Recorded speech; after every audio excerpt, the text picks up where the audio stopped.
Hello from Brussels and welcome to this ECFR event on Europe's answer to economic warfare.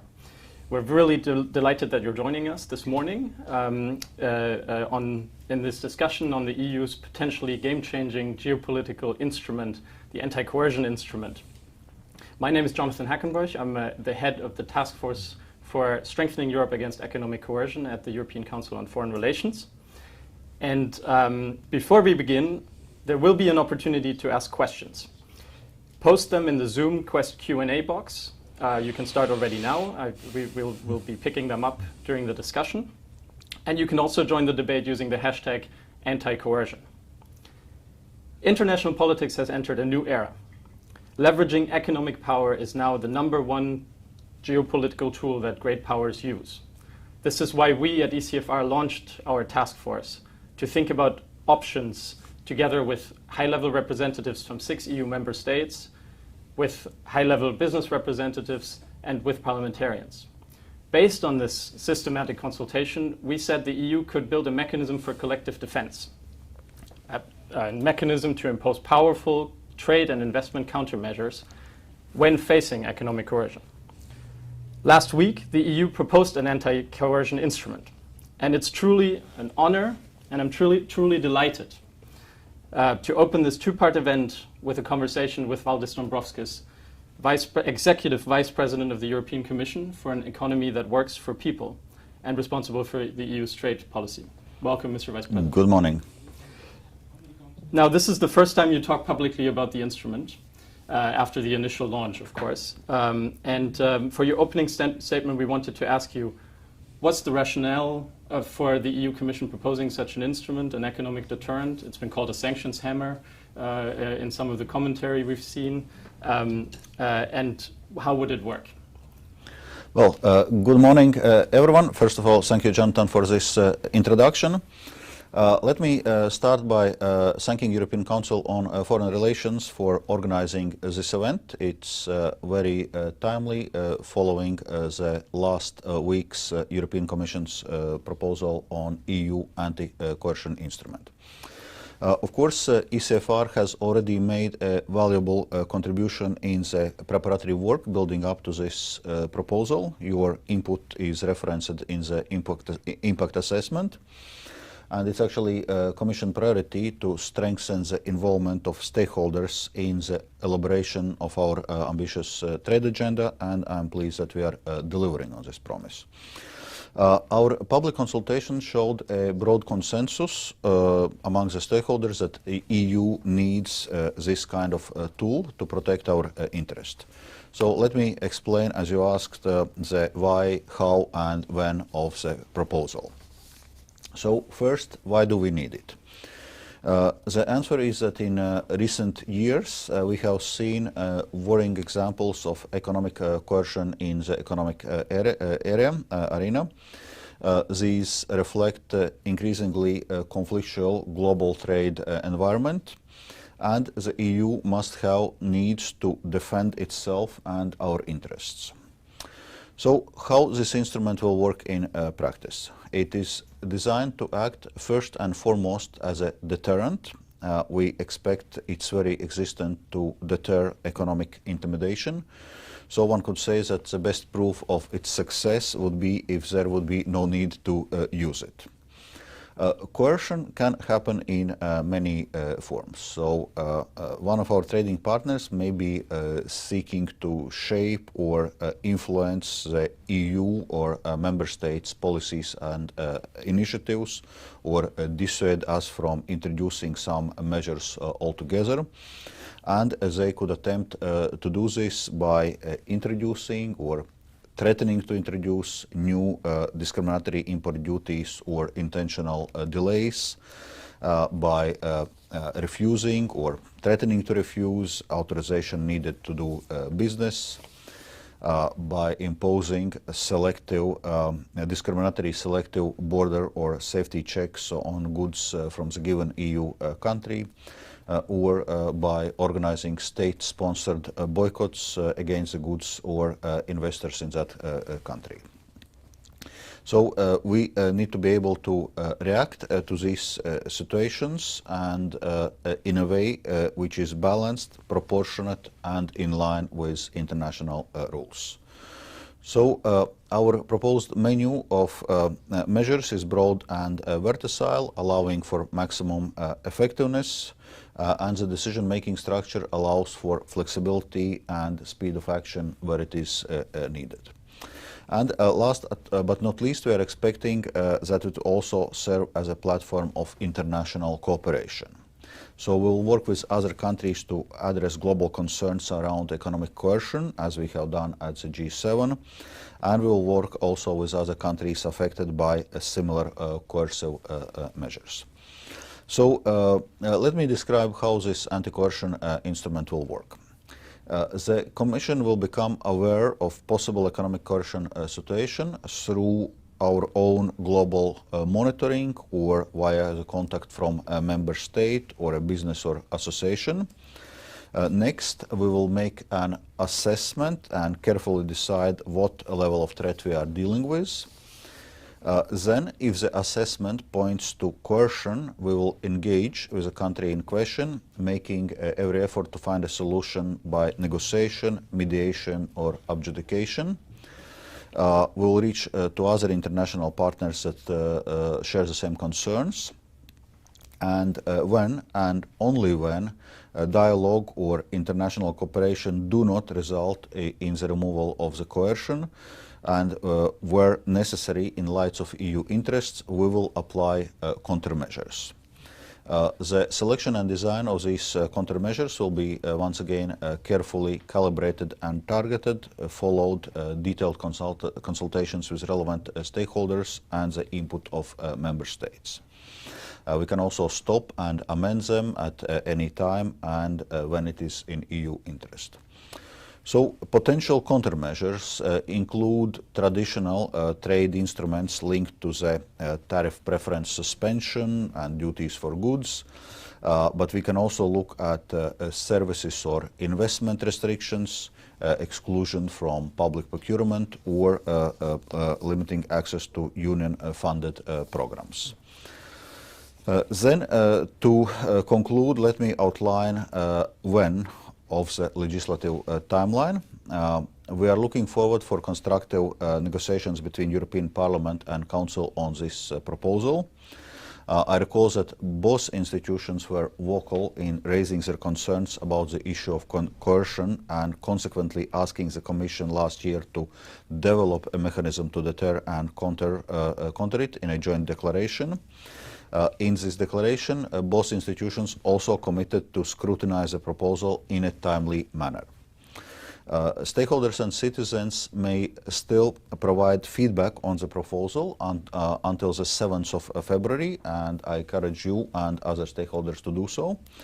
The Commission will report to the Council and Parliament on the feedback received, and I repeat that the Commission will be very mindful of the need to keep this new tool balanced throughout the legislative process.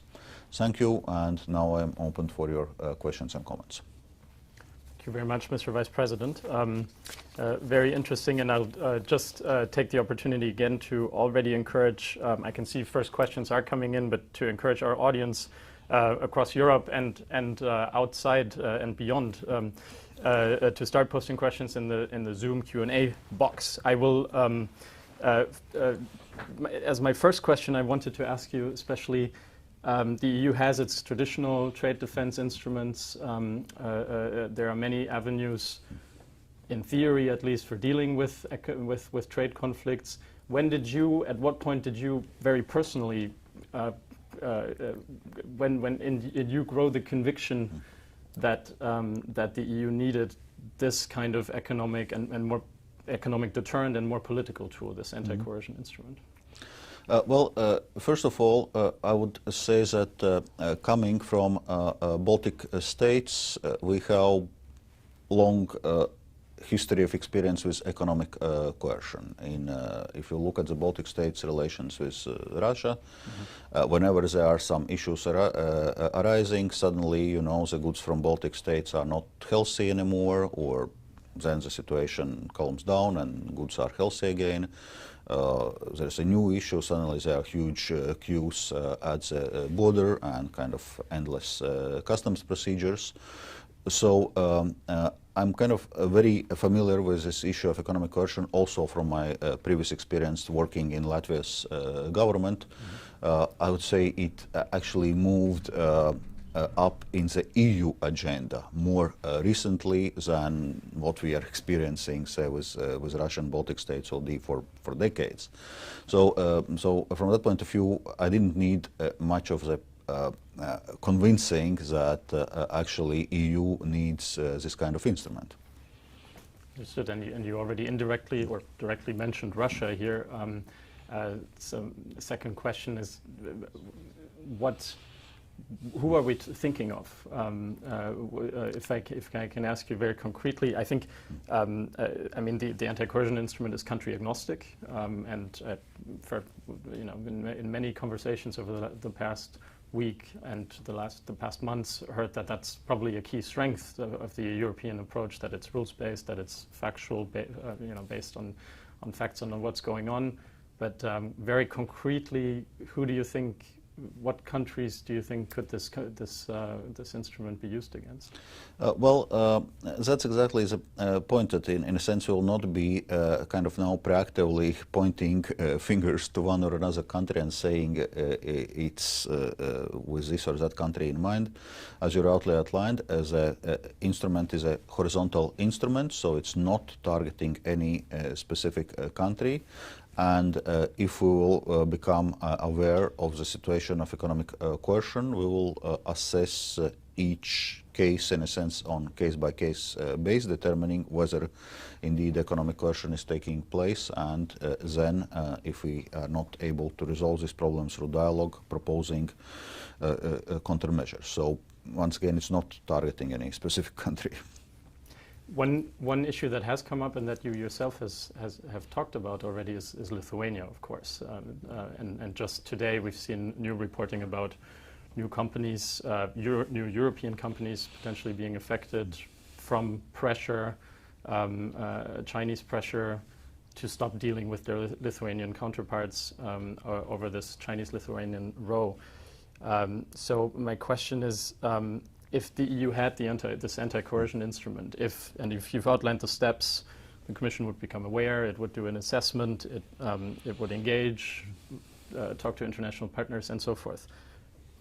If we came to the step where we determined this was this was economic coercion, and the previous steps of engagement did not work, what could we then do? What could the Commission do, and what could the EU as a whole do under this new anti-coercion instrument if it was in place? Yeah, well, indeed, this Lithuania's case is now discussed a lot, and well, currently we are looking how to respond to this with our current instruments. As you know, we issued a joint statement, myself with HRVP Borrell, and currently we're looking, in a sense, both to establish the exact facts and to see how we can remedy the situation, and we are in intensive outreach to Chinese authorities, and also, of course, in contact with Lithuania, and now also with other member states, because we see that actually the situation is, in a sense, getting more complicated. So, okay, but to come to the second part of your question, so what happens if we determine that there is an economic coercion? I already outlined a broad range of countermeasures which can be taken, which include suspension of tariff preferences, limiting, for example, investment in the EU, limiting access to the public procurement market, limiting access to the EU-funded programs. So, in a sense, in each case, we would be assessing case by case what is the situation, what is the nature of the coercion, what response is proportionate, what response is in EU interest. So we have this toolbox, but each case we will be assessing, so to say, individually. And maybe if I can ask one follow-up on that, how would it work in practice? In this case, we have a smaller member state affected and targeted by economic coercion, probably at least, and of course, a great power can, and great economy like China can impose very drastic economic consequences and cost on the small member state. But if we reciprocate as Europeans, in theory, then that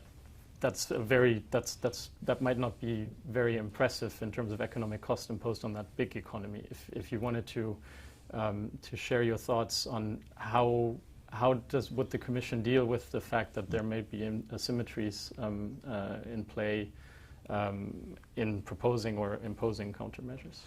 Well, first of all, it must be said that the very fact that, say, a small country is targeted by economic coercion, I would say that the very fact that EU can respond at the EU level with this anti-coercion instrument is already acting as a deterrent, because in this case also the third countries are aware that they are not only dealing with one small country, but they are dealing with the EU. And that's already a different situation.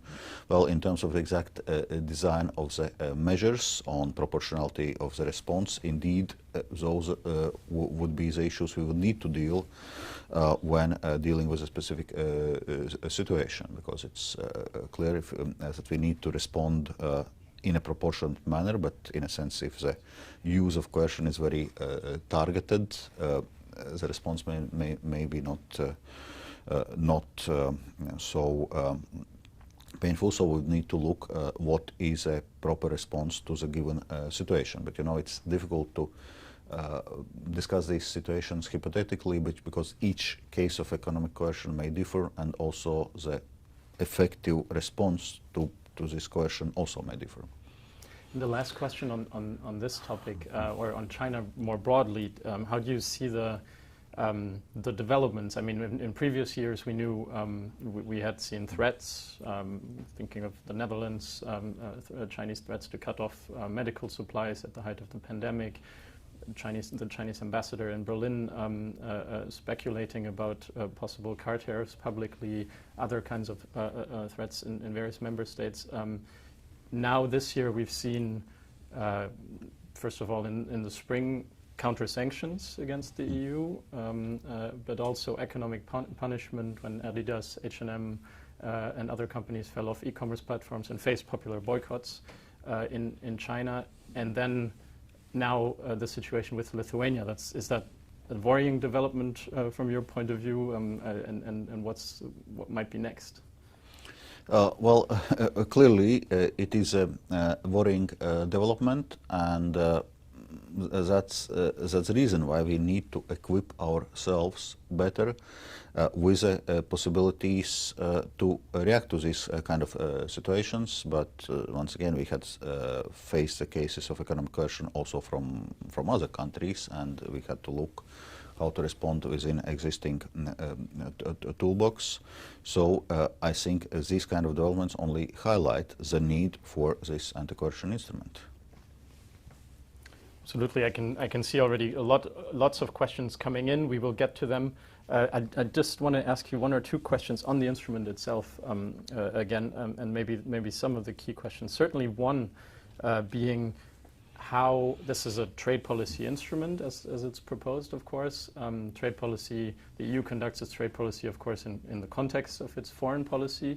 And I want to ask how you view that interplay, because of course the nature of economic coercion is that foreign policy and trade policy or economic policy are intertwined, but the EU makes a difference in terms of competencies, and the EU treaties give the trade and economic competencies to the Commission and to Brussels, and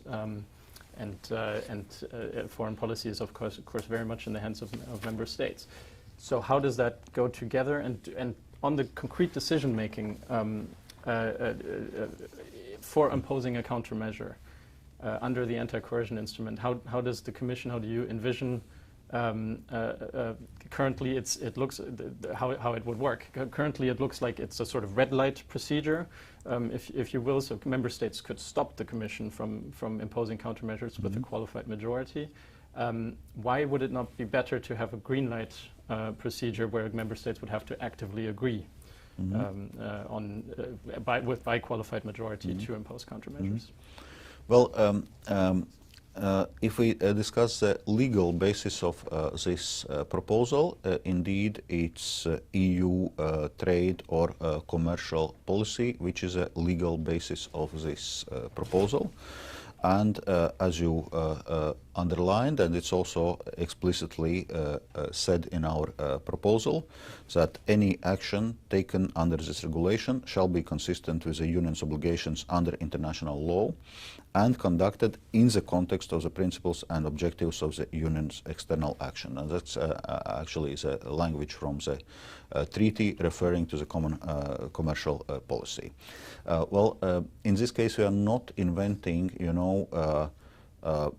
some kind of ad hoc procedures for this one regulation. So we act within the treaty framework, and procedures are described in the area of common commercial policy, which indeed, in a case of deciding the countermeasures, requires reverse qualified majority. Understood. And in terms of if member states felt they want to have more say, then that would of course reduce the deterrent possibly as well. How do you see that? I mean, also looking forward towards the negotiations and the legislative process. What would you say is where do we have the right balance between a strong deterrent, where the EU can act, and I'm guessing you will say the examination procedure like in the instrument, but if you could elaborate a little more why that is the best way to deal with it, and how you view how might it not be legitimate for member states to say that they would like to have more say? As I said, we are not inventing some kind of a specific legal basis or specific procedures in this particular case. So we're using legal base and procedures as they are foreseen in the EU trade policy, which is a common policy, and this is a trade policy instrument, and so the legal basis and the procedures are as the ones foreseen there. Okay, I understand. And another question, a member state could act irresponsibly, one individual member state, or in any case we've seen over the past that member states have not always had exactly the same foreign policy stances on any given issue or any one issue. So what is the how do we view that if a member state has a position on a foreign policy issue that's very different or acts in a very different way than the rest of the EU? Can you understand that there might be worries that then the cost, if that triggers, or if there is economic coercion involved in the context of this different stance, can you understand that there could be worries about this cost being then, if you will, Europeanized and the anti-coercion instrument being triggered, or are there checks in the instrument for that?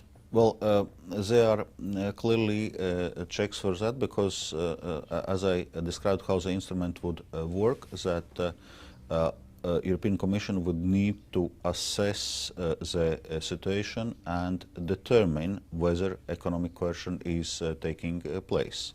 And if there, for example, is a situation where some member state, for whatever reasons, is breaching international law, that may be legitimate response for a third country in this situation, and in this case we would not conclude economic coercion. Okay, understood. And I think we're turning towards a question, because there are the questions from the audience. There are many questions that are coming in. In fact, so many that we definitely won't get to each and every one of them, but we will try very hard.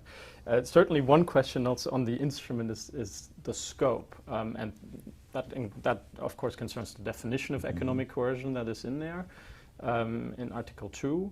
But also, maybe to put it a little provocatively, because the different definition is fairly vague, could that be anything, or could you just talk a little bit more about how the Commission would evaluate if indeed there is this, a certain action qualifies as economic coercion under the instrument, and very directly, how would you deal with grey zone areas, informal coercion rather than very formal ones, and are extraterritorial measures included in the scope of the anti-coercion instrument? Yeah. Okay. So on the first question, this is economic anti-coercion instrument. So here we're talking about economic coercion, about coercion in area of trade and investment. So we're not talking about any coercion, because that's probably indeed then brings us in the area of common foreign and security policy, for example. So it's a targeted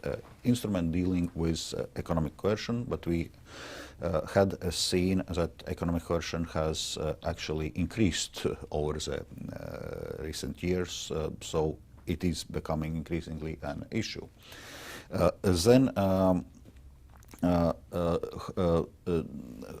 how we determine economic coercion, as I said, we are assessing, in a sense, the fact. So it does not have to be formal coercion, third country taking formal decisions that they are coercing EU or member states. It may also be established, so to say, from the facts on the ground. If we establish that the facts point that there is economic coercion taking place, it's still can be concluded that there is economic coercion. So what matters, in a sense, facts on the ground, what third country is creating.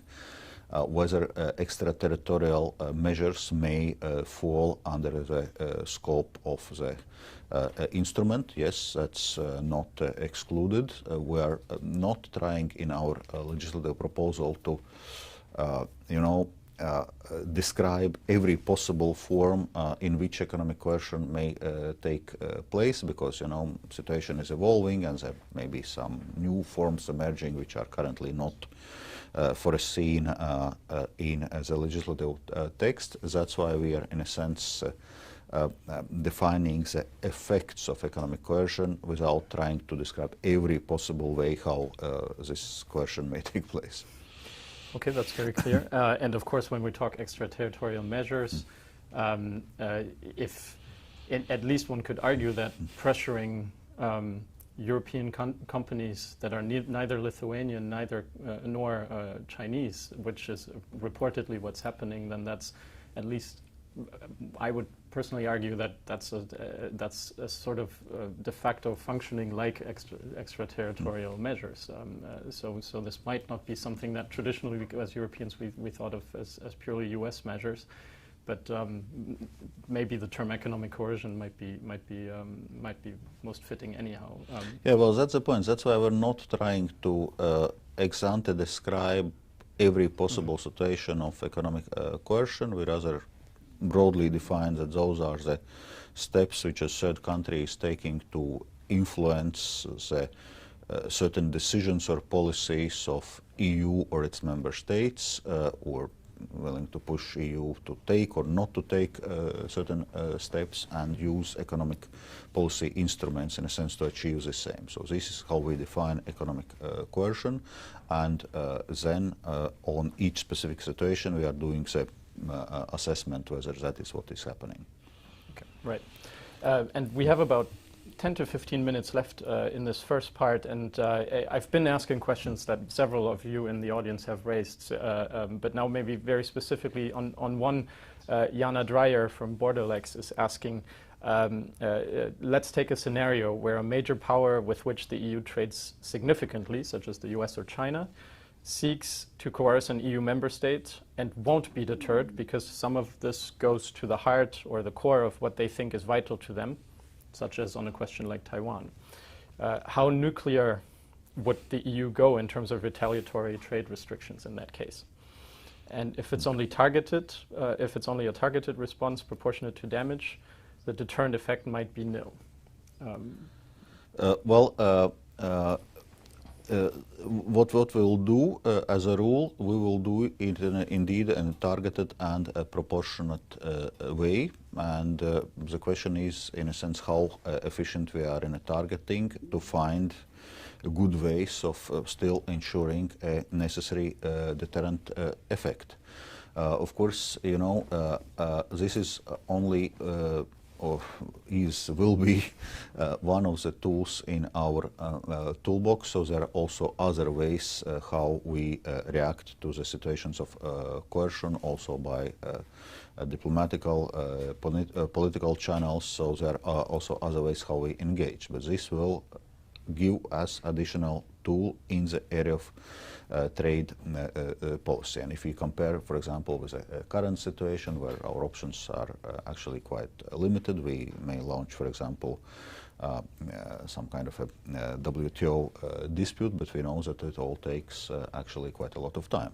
So it would allow this anti-coercion instrument allow us to react in a much speedier and much more focused way.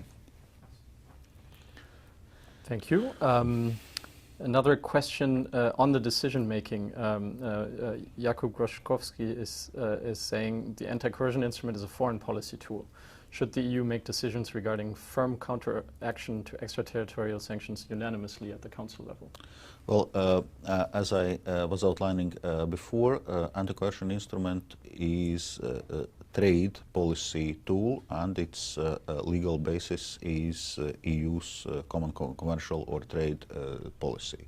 So correspondingly, the procedures are done in line with this legislative basis. So decision of countermeasures, European Commission is proposing the countermeasures, and member states may, so to say, revert it by reverse qualified majority. Thank you. Going through the questions, and there are many interesting ones. One maybe, and this also gets to again to a question that we've touched upon at least, but it's slightly more concrete. How should the EU deal with controversial cases like Nord Stream 2? Several member states support the US steps, which are targeted against German companies. Should the EU protect German interests that are not necessarily overlapping with the EU interests? Each case would require its own assessment. So, in a sense, we are getting in increasingly kind of more complex cases. So, I cannot now hypothetically describe the outcome of every possible assessment in case of every possible situation. It's true that from the EU side, from European Commission side, we had been clear that Nord Stream 2 is not in line with EU energy policy objectives. But if there is a concrete situation, it would require concrete assessment by European Commission to determine whether or not economic coercion is taking place. Okay. Can I just, independent of any precise example, understand how would you, I mean, during that assessment, how would you deal with the fact that there might be different interests, different, you know, is it a pure assessment of this is economic coercion and therefore the anti-coercion instrument has to be applied and the process gets triggered? Because there are also things like the union interest. Exactly. I was mentioning it in my introductory remarks that one of the elements which we are assessing also it's whether there is a union instrument, whether there is a union interest, both in determining if economic coercion is taking place and also in deciding whether or not to introduce countermeasures. So this European Union interest test is also an important part of this proposal. Okay, so that's all clear. So, but at the same time, we're not so sure. We understand the steps, but it would then be a Commission assessment that, and we don't know which way it would go on any given scenario at this point. Yeah, I would not now, speculate before legislative processes at very early stages, as right now, as you know, before we even have an instrument, try to speculate how it would be applied in each particular case, because as you see, those cases are actually quite complex and have many dimensions in them. Sure. Another question that gets asked by several of you in the audience is the question of WTO law. And because this is an instrument based on public international law, and please correct me if you disagree, but in a way the logic is that we're subordinating WTO law here. If one could say, or in any case saying that WTO law doesn't exist outside of context, and that that countermeasures may be, or even violating WTO law, may be legitimate in the case of economic coercion because it violates a different norm in public international law. What does that then do to the WTO, to WTO law, and how does Europe make sure that that's not that we're not contributing to an erosion of the rules-based order and the WTO? So that's why I mentioned already before, specifically reference to the regulation, that any action taken under this regulation shall be consistent with the Union's obligations under international law, and that includes also WTO law. So here we are, in a sense, reacting to the situations where the third country, in a sense, decides to violate international law in the first place, and this instrument allows us to react on this kind of situation. And could that not, I mean, how do you evaluate the danger, of course, of then trade partners reciprocating or taking similar counter-reactive measures, also coming up with their anti-coercion instruments? Could certain EU actions be interpreted by them? I mean, I think hypothetically, and if they become creative, then maybe they could start saying that this or that is also economic coercion, that what the EU is doing. How to not enter into?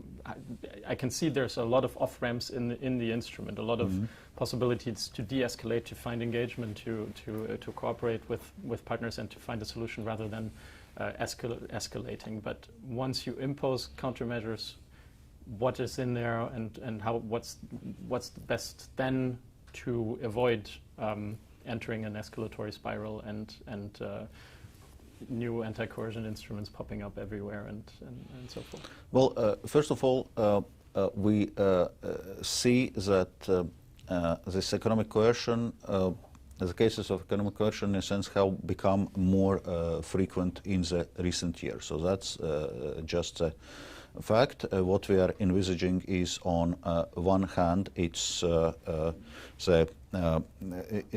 instrument which is there to deter this kind of action. So we are not seeing as an instrument we will be using kind of proactively. So it's not replacing our trade defense and enforcement instruments. So here we are not dealing with situations of regular, trade conflicts, commercial disputes which may happen, and for which we already have our instruments, and where is also the WTO framework within which we are acting. Here we are really reacting to the specific situations, so it's in a sense a defensive instrument with a purpose of deterring. Of course, if there is a conflictual situation where third country starts economic coercion, we respond with the countermeasures. There is no guarantee that there may not be further escalation, and in this case we will need to see how EU would need to react to this. But as you rightly outlined, there are also many avenues foreseen in this instrument how we can actually de-escalate the situation, and that first we of course seek engagement with a third country before applying countermeasures. Thank you very much. We're coming to the end of this part of the event, but we will just let me ask you one final question. I'll actually make it two because but with a request for a short answer.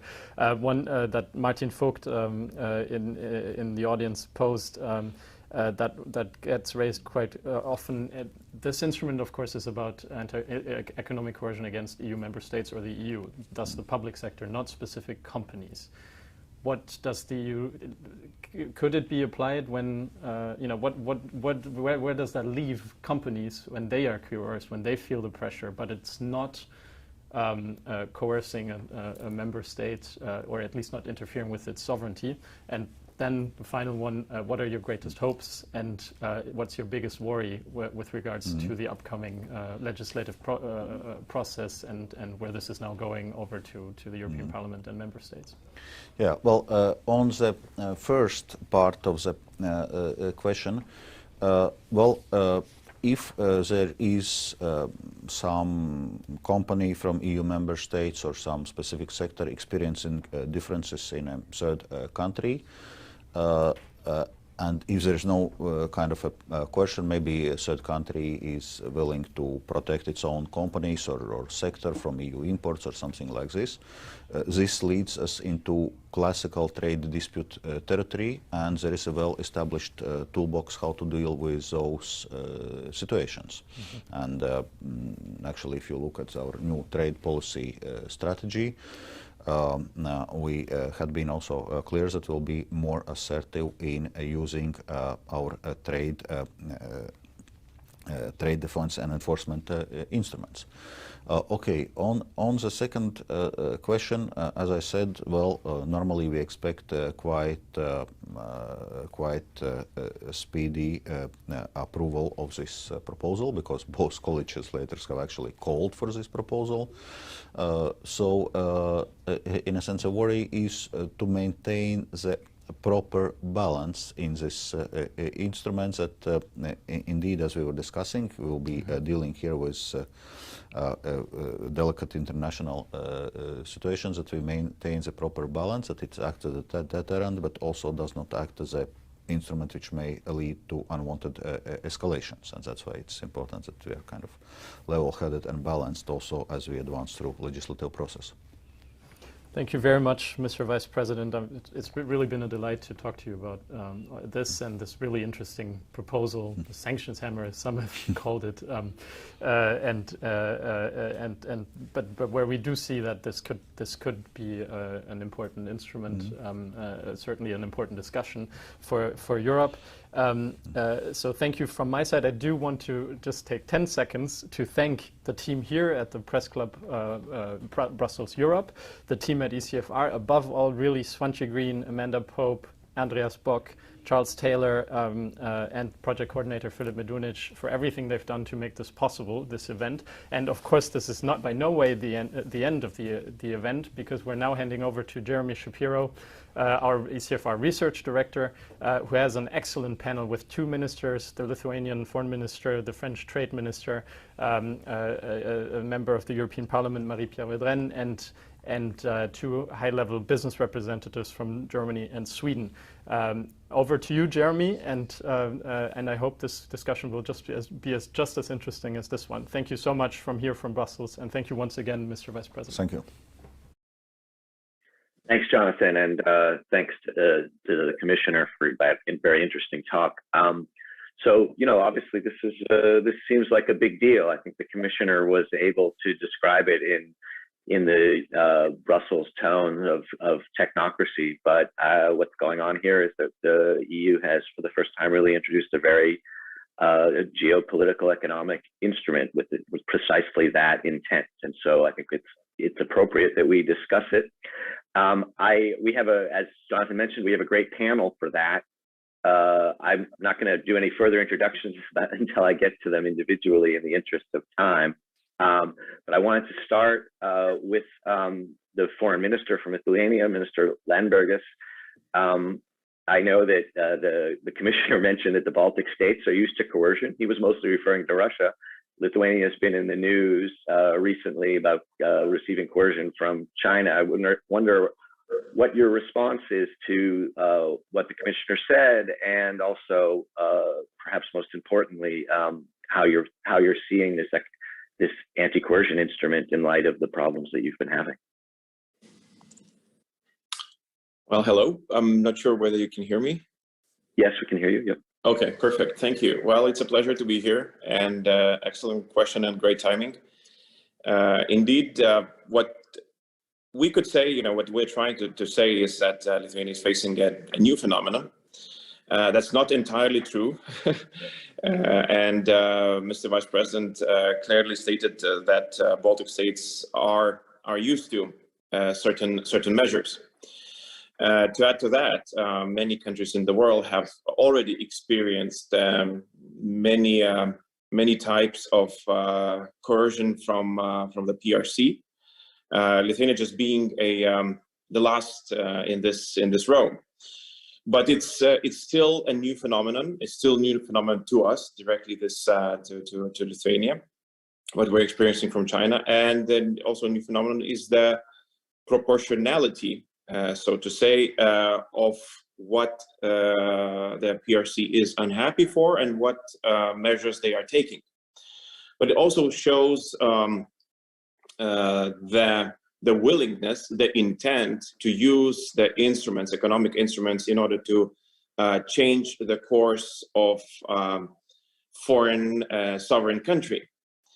That the PRC is ready to go really far, really wide, and reach out geographically far, geographically to geographically far countries. Since also, the economic coercion that we used to face from Russia in decades before usually has the history of us not being a part of EU. And now we're facing the situation where any country who is outside the union has who's inside the union has very limited instruments in order how to react to economic coercion. And therefore, we very much applaud the starting discussion. We think that it's a very timely discussion on the anti-coercion measures, or anti-coercion instruments that would provide any sort of assistance to countries who are facing the coercion, like Lithuania is currently. Because what we're saying is that we're definitely the last one in the row, but probably for a very short time being.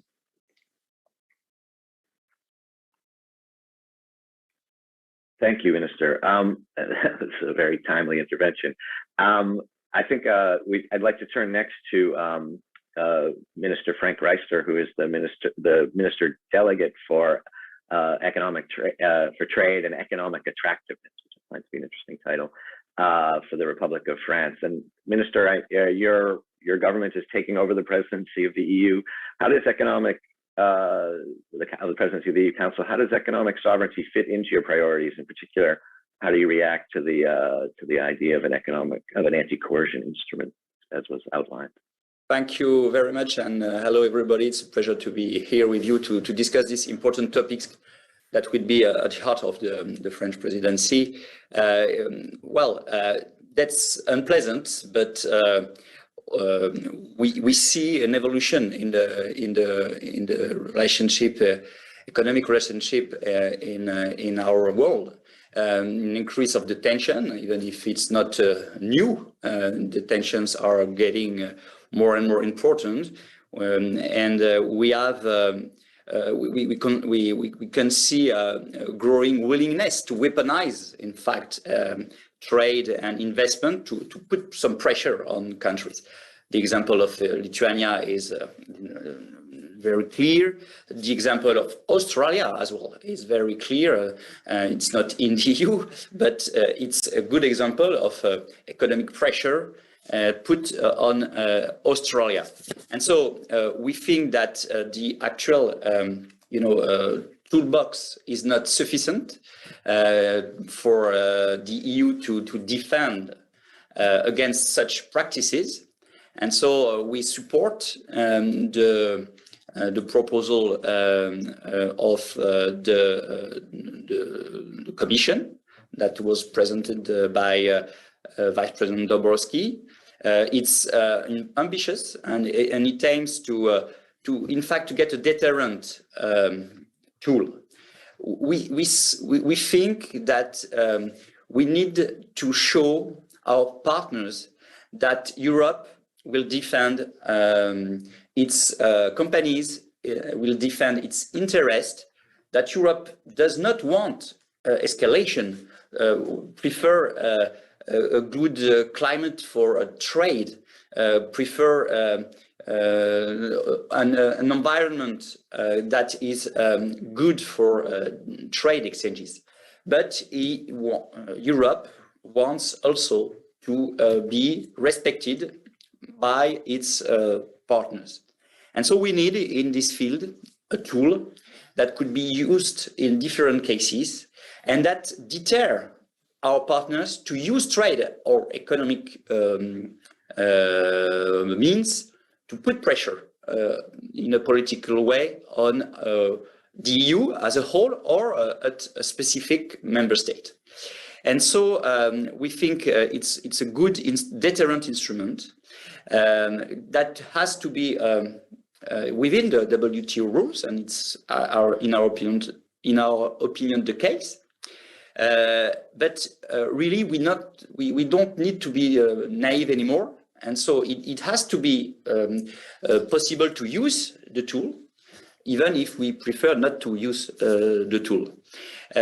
We will really during the presidency take discussion forward in the Council for this instrument. We will listen to each position, all the views of the different member states, and we're gonna take this moment to try to have a consensus of this on this instrument, and in fact to define together the best way to respond to this geopolitical challenge and economic necessary.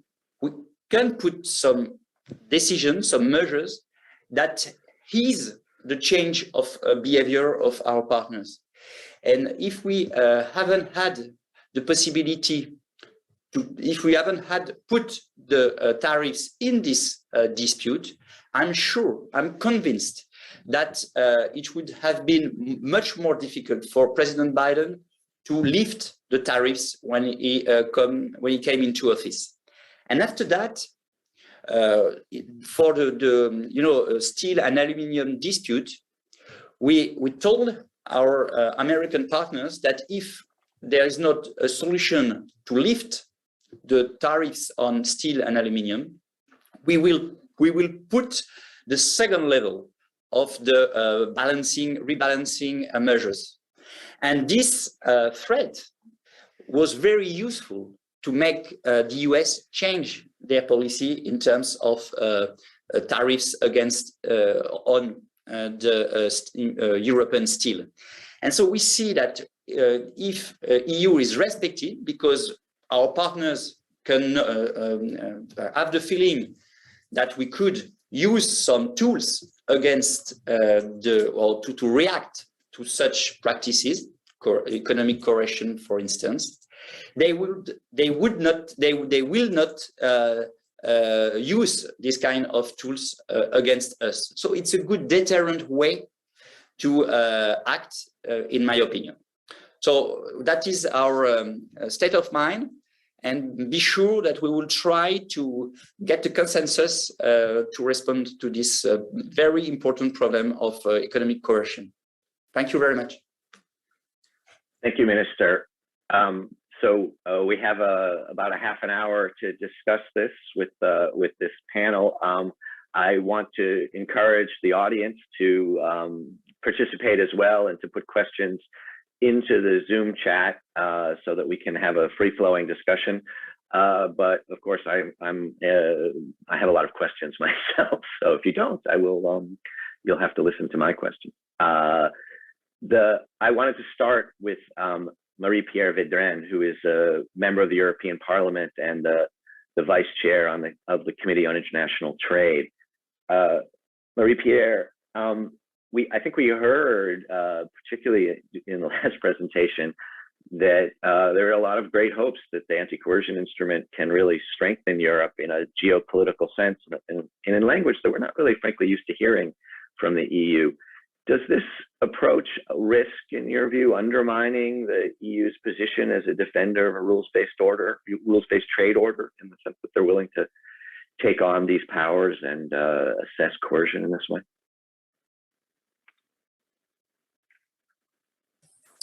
Thank you, Jeremy, and hello, everybody. First, thank ECFR for organizing this panel discussion and give me the opportunity to explain my view.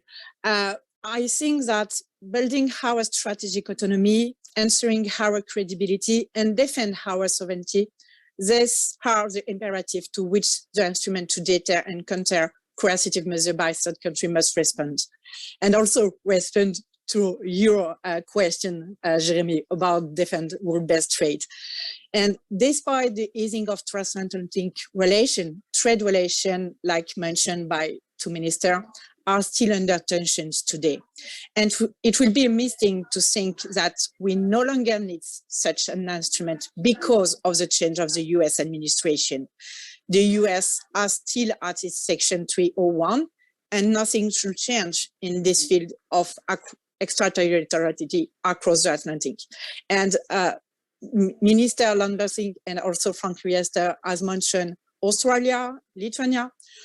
So the current situation, for example, between China and Lithuania is clearing example of how third country use trade as a weapon in the foreign policy. And this is clearly unacceptable.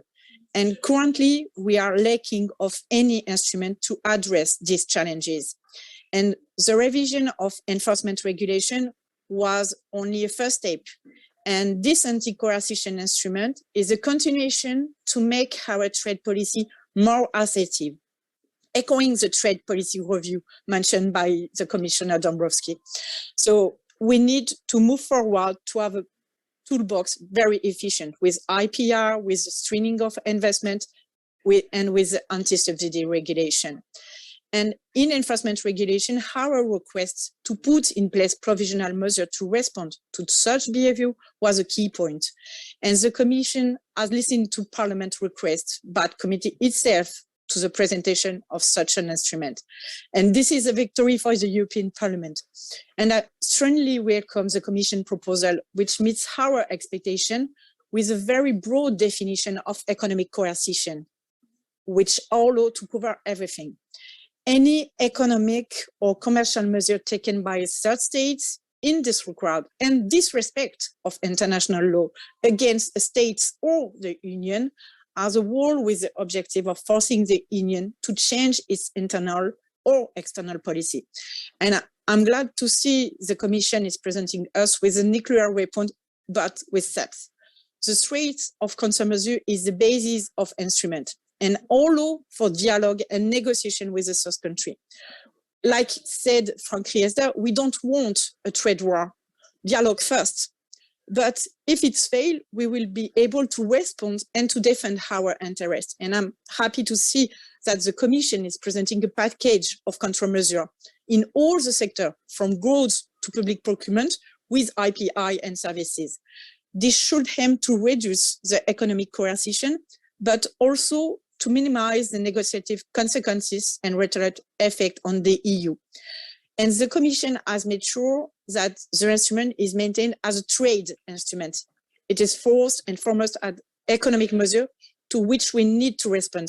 So we need to ensure responsiveness. And this means strong power for the Commission and also a simple majority in the Council.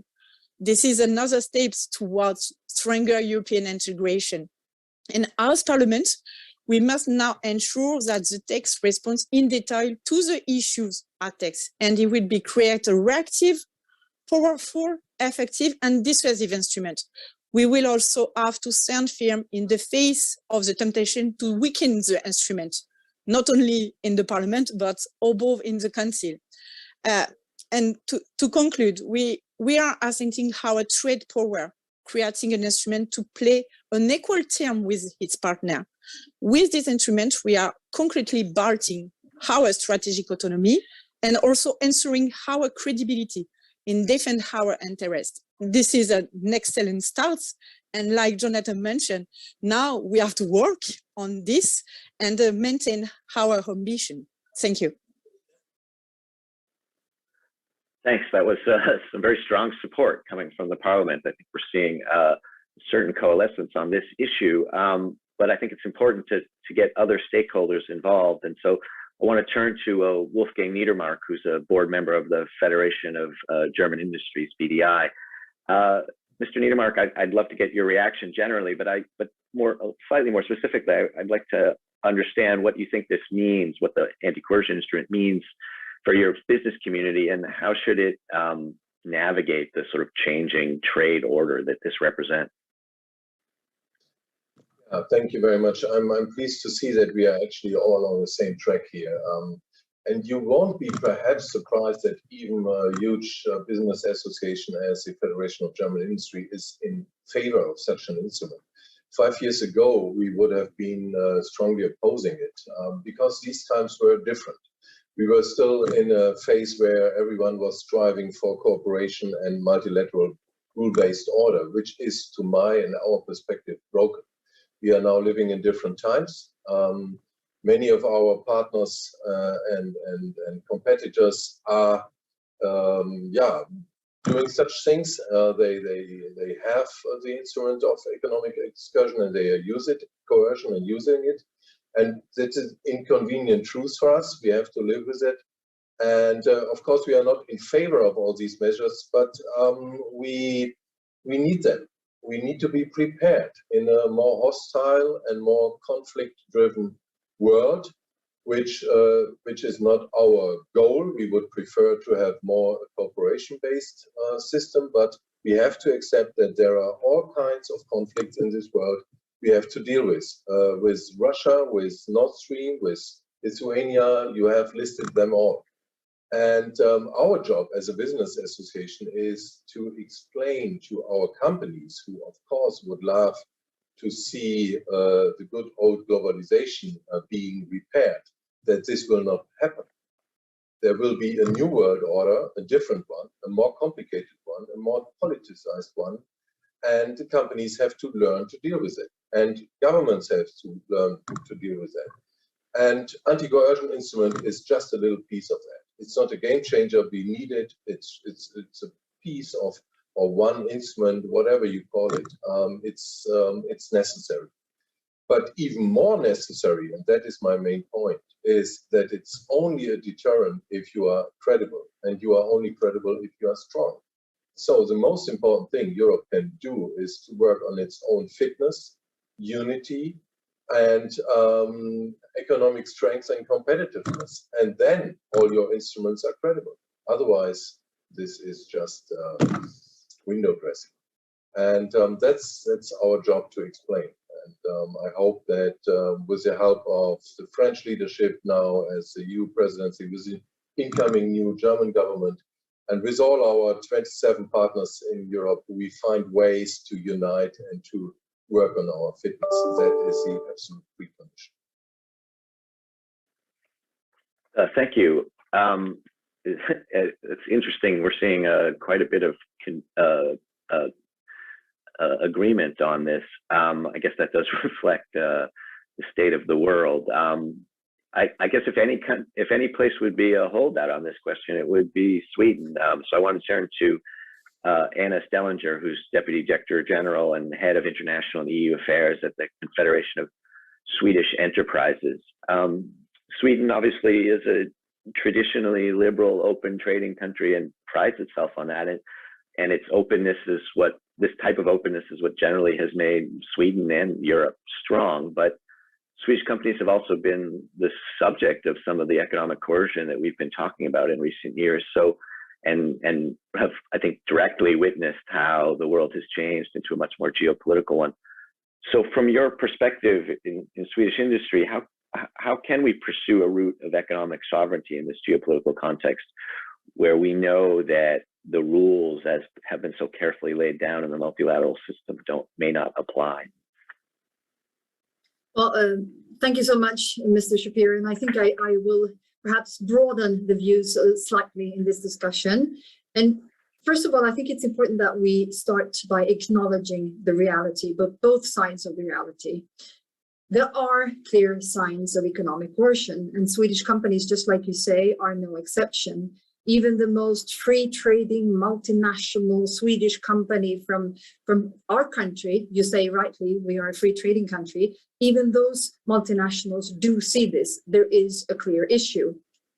But at the same time, we need to see the other aspect of the reality, namely that without trade with the rest of the world, with the so-called third countries, no European country and not Europe as a whole would be where we are today in terms of jobs, growth, prosperity.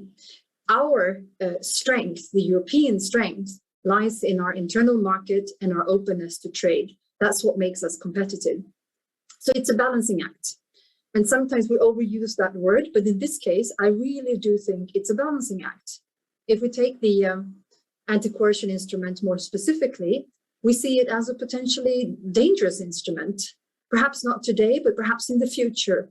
But we also see that it would be dangerous not to have an instrument like this, because there are, as I said, clear signs of coercion, and we need something an instrument that wouldn't make us completely defenseless in face of aggression.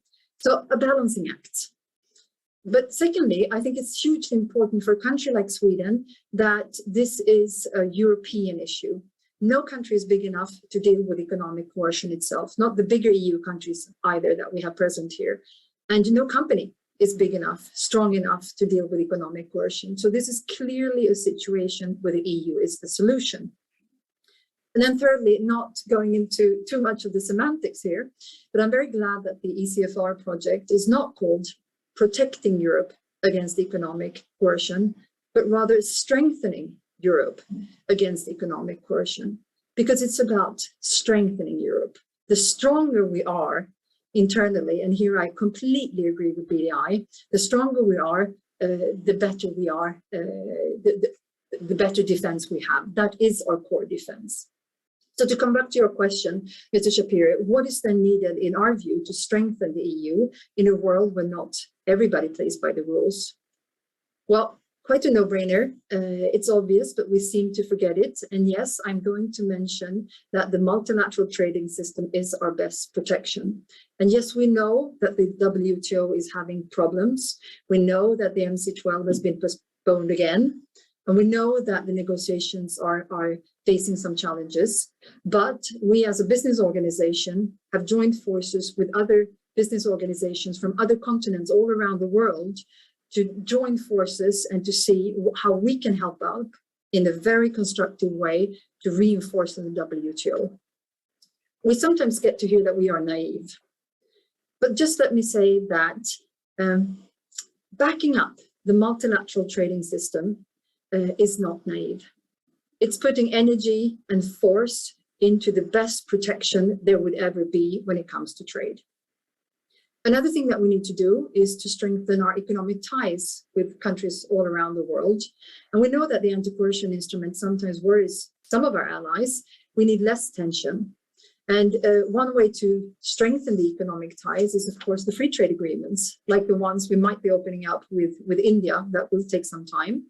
But from a business perspective that you're asking me, Mr. Shapiro, diversification is often the best solution, not putting all the eggs in the same basket.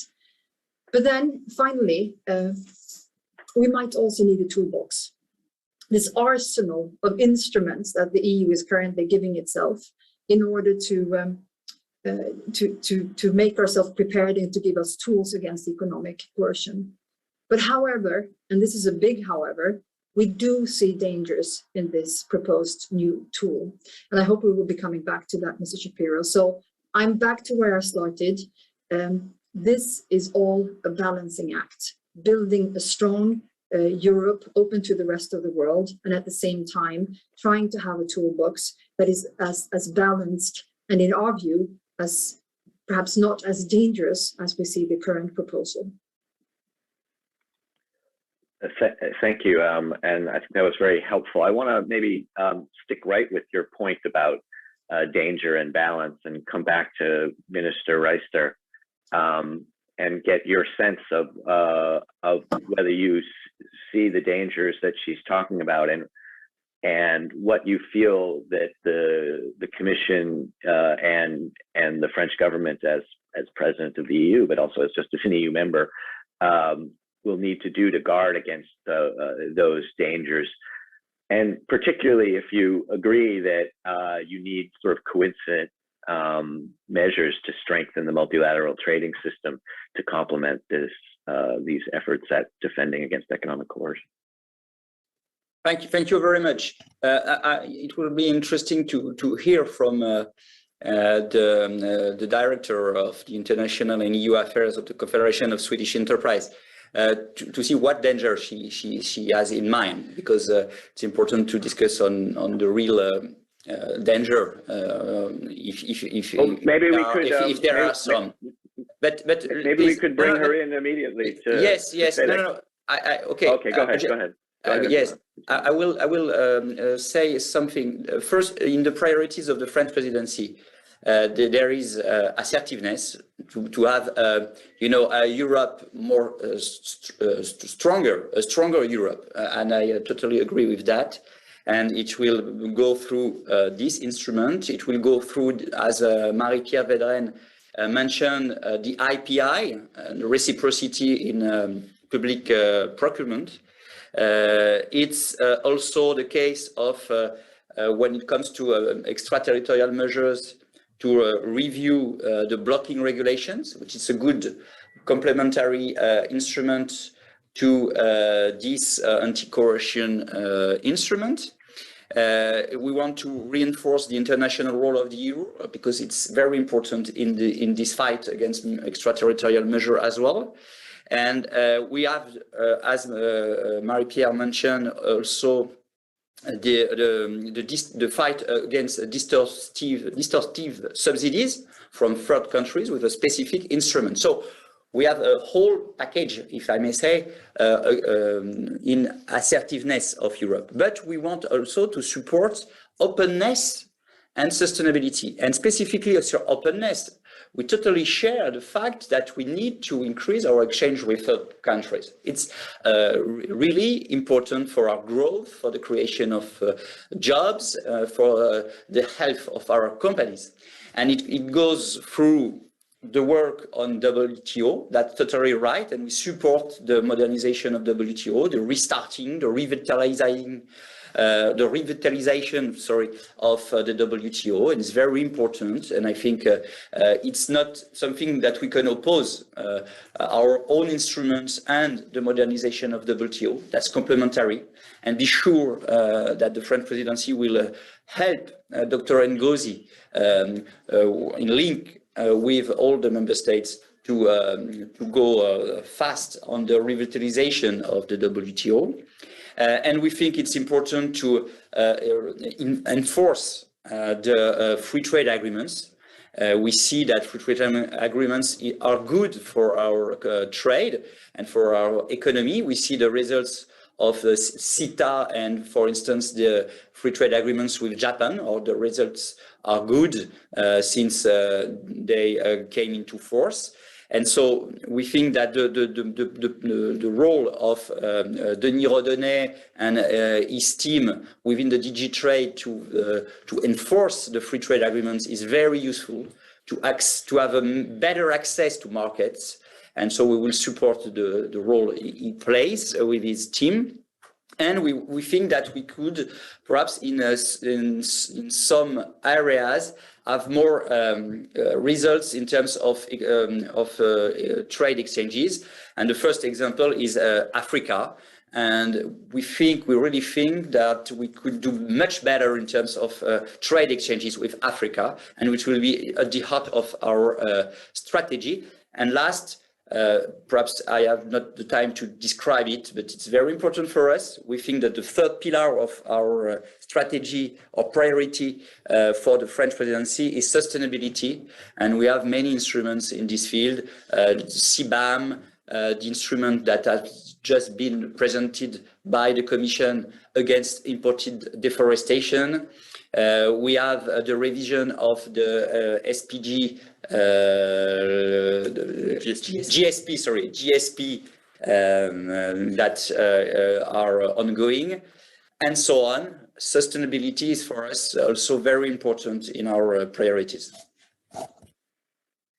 Thanks, Minister. That's an impressive agenda, especially for 6 months. You may need a couple of extra presidencies for it, but we appreciate the completeness.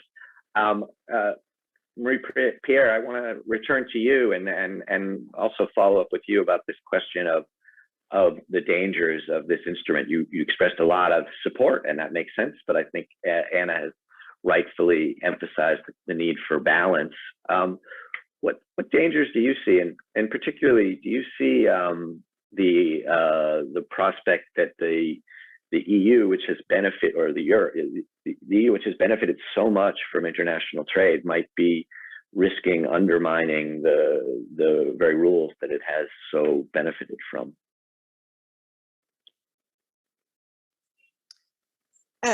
I think that it is very important to keep in mind that in the proposal, we want also an instrument which is really proportionate.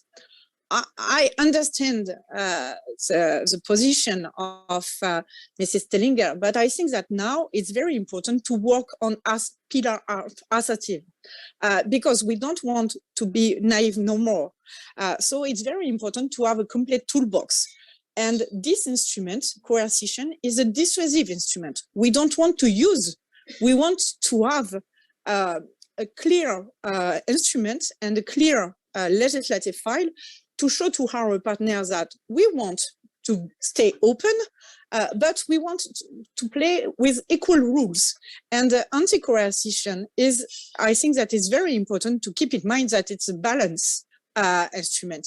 And this, so to be really dissuasive, it's why we need a very large definition of coercion, and we need also a large definition of countermeasure, because more this instrument is naive, more we don't use this instrument. And I think that also to respond about World Trade Organization, now we are faced of the blockage of the appellate body. And in enforcement regulation, it's why we push for provisional measure, because we don't have the ability and the capacity to defend our interests until we have difficulty in World Trade Organization. So, of course, it's why it's very important to act at multilateral level, and the European Union is very involved at World Trade Organization, and also member states. So we need also to act at bilateral level, and also with autonomous measure. If we want to be credible for our partner, especially from China and US, we need to be coherent and we need to be credible. It's why it's very important to have a complete toolbox, and anti-coercion is one on this aspect. Thank you. I want to go back to Mr. Niedermark. We have a question from the audience, from Vera Phillips, who says when she looks at the current case with Lithuania and the pressures that companies are feeling because they can't fulfill contracts and they're facing high fines, she wonders who would be willing to provide financial support and thus secure the buy-in of the companies for these conflicts. And I think that gets at a sort of important question, which is that anytime you're trying to defend against economic coercion or strengthen through economic coercion, you're going to incur costs, and who should bear those costs from your perspective? Yeah, that's a very important question from Vera. I'm grateful to answer that. We have been talking about this balancing act, which is important to understand that this is not a political balancing and economic balancing, but we have to do that together. So politics and companies have to be in one weight, so to say. So we cannot say, well, part of the balancing act is political and part is just business. It doesn't work like that. Second point is we have to deal with partners who are obviously willing to pay a certain price. So we are always striving for proportional measures, but we have to deal with people who are disproportional. What China has done after our Xinjiang sanctions was, to our point of view, disproportional. And we see a similar development now with the case of Lithuania. One could perfectly discuss whether the idea of Lithuania to play a solo on Taiwan was a good idea.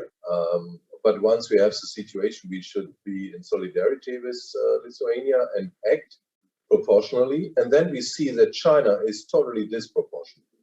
And there is a new danger for this instrument.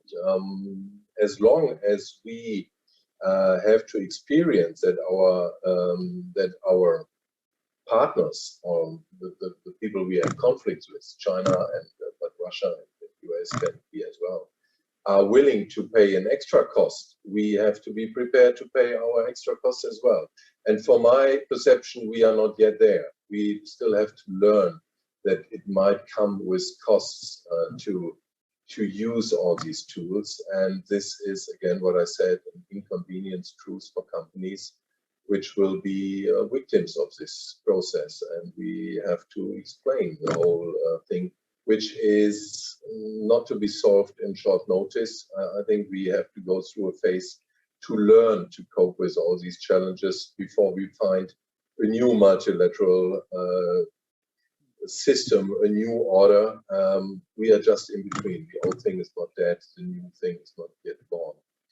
And yeah, that's my answer. It's complicated.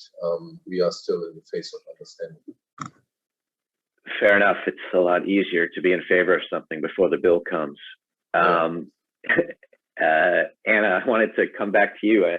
Nobody else really raised really answered the question about what the specific dangers are, and you're the one who brought it up. So I'm wondering if you could maybe cite 2 or 3 that you think might pertain. Yes, thank you very much. I will be very brief because the clock is ticking. And thank you very much for organizing these debates, because we need to discuss this more. Well, the devil is, like always, in the details. But when it comes to the anti-coercion instrument, the devil is also in the implementation, the future implementation and use of the instrument. We do appreciate some things, like, for instance, the fact that the instrument will not only address formal coercion, but also informal coercion. Hugely important. We also appreciate the fact that the instrument addresses coercion against companies and not only countries. But we do see a few dangers, and one of our major concerns is the very, very long list of possible countermeasures. It's a list that really needs to be shortened, and it needs to be clarified. As things stand now, the implementation of the measures is very uncertain, and that makes the instrument very unpredictable. And unpredictability and uncertainty always ends up hurting trade. So this is one of our major concerns. We have another concern as well, and linked to this. What the EU should never do, is to hurt our own normative power. We have the honor and the responsibility of setting global standards, like in chemicals or food safety and artificial intelligence. And the EU does so on a scientific basis. We could not let political considerations in here. For example, the chemical is safe because it's safe, whether it comes from China or from Sweden or from France. So the instrument should not go into, for instance, the territorial scientifically based regulation. That would be a very slippery slope. Another danger that we see is that it's hugely important that the countermeasures and the way the EU uses this possible instrument will not be informal or in some kind of a gray zone. It needs to be legal and it needs to be transparent. I could give you a few more examples, but I know the time is short. But the bottom line for us, the real bottom line for us, is that if the EU is to walk this path And maybe we have to. But if the EU is to walk this path, we need to be guided by the very core principles of what we are and what we believe in are principles, namely transparency, proportionality, predictability, and the rule of law. And that would be our major bottom line, and that should really guide us in the whole elaboration and implementation of this instrument. Thank you, Anna. I think we've about exhausted our time. So I think I can wrap up by saying that there's been an enormous amount of support expressed here, I think, from all sides about the need for this type of instrument, the need to act more geopolitically when it comes to economic issues, and the importance of this step in doing that. But there's also some trepidation, I think, which makes sense about where it might go and some of the dangers that are there, which is a useful reminder. I think ECFR will continue to work on this issue, and will continue to try to navigate and find that, try to help policymakers navigate that and find that balance. I apologize to any of the questioners whose questions I didn't get to. We had very little time, but I want to thank the panelists for a really great panel and for taking the time, and thank everybody that Jonathan mentioned again for putting this on. I still don't know how any of this works, but it still somehow manages to. Thank you all.